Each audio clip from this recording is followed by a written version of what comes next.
Next question to learn about EMF equation, how the EMF is generated in a synchronous generator. What is the EMF you're going to get in that? To derive an expression for the EMF equation, let us first describe what are the different terms we are going to use in that expression. First, let P be the number of poles. Let phi is the flux per pole in Webers. N is the speed in revolution per minute, that is RPM. N is the speed. Let F be the frequency in hertz. Z is the number of conductors connected in series per phase. T per phase is the number of turns. Z is the number of conductors. T is the number of turns per phase. Where Kc is the coil span factor or pitch factor, you can say. D is the distribution factor. We'll start with the EMF equation. Let the flux cut by each conductor during one revolution is given as P phi Weber. Phi is the flux induced per pole. When number of poles is equal to P, then the flux cut by each conductor is nothing but P into phi. Time taken to complete one revolution is given by 60 by N. Average EMF induced per conductor will be given by the equation shown below, that is P phi by 60 by N is equal to P phi N divided by 60. So the average EMF is nothing but P phi N by 60. The average EMF induced per phase will be given by the equation, that is for one turn when number of conductors, that is P phi into N by 60 is for one conductor. So if Z is equal to total number of conductors per phase, then Z into that P phi N by 60 gives you average EMF per phase. So when that is written in terms of turns, Z is equal to conductor, T is equal to turn. When two conductors join, it is called as a turn.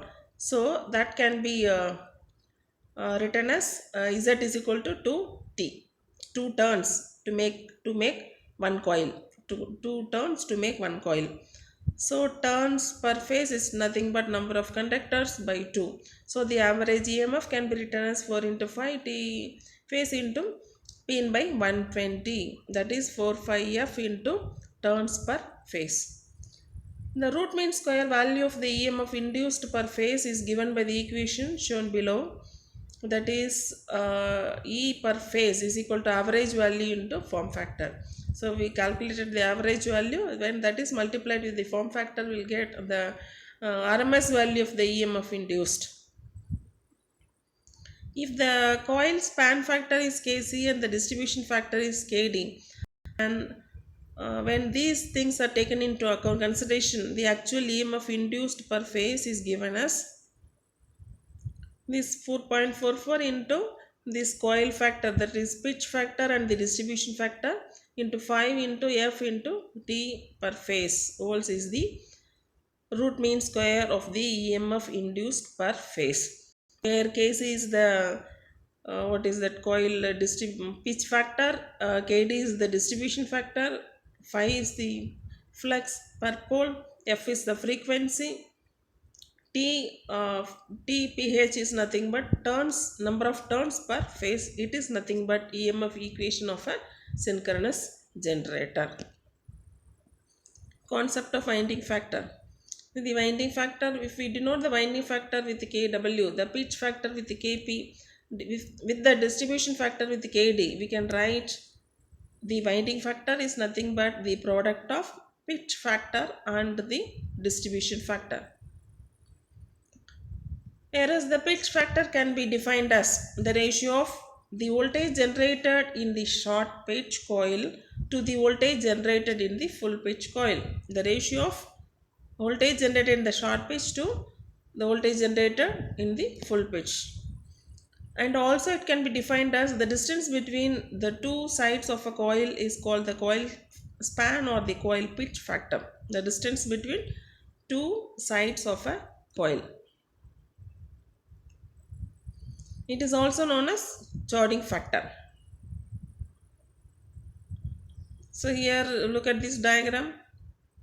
Between two poles, you can consider the center of the first pole to the center of the second pole, N and S. The angular distance between the central line of one pole to the central line of the next pole is called pole pitch. The pole pitch is always 180 electrical degrees regardless of the number of poles on the machine. So a coil having a span equal to 180 degree electrical is called as a full pitch coil as shown in the figure. A coil having a span less than 180 degree as shown here, that coil is not covering completely from the mid or center of the first pole to the center of the next pole. In between you can see that space here, so it is not the full pitch. When it covers from this line to this line, you can call this as a full pitch. Since it is not covering, it is before that it is placed, it is not covering that span. When it is 180 degree less, so it is called as a short pitch or the fractional pitch coil. It is also called as a chorded coil. The short pitch coil factor is shown in figure like as shown here. A stator winding using fractional pitch coil is called as a chorded winding if the span of the coil is reduced by an angle alpha electrical degrees. Then the coil span will be 180 minus alpha, because for the full pitch it is 180. When it is reduced by alpha, then this coil span is nothing but 180 minus alpha electrical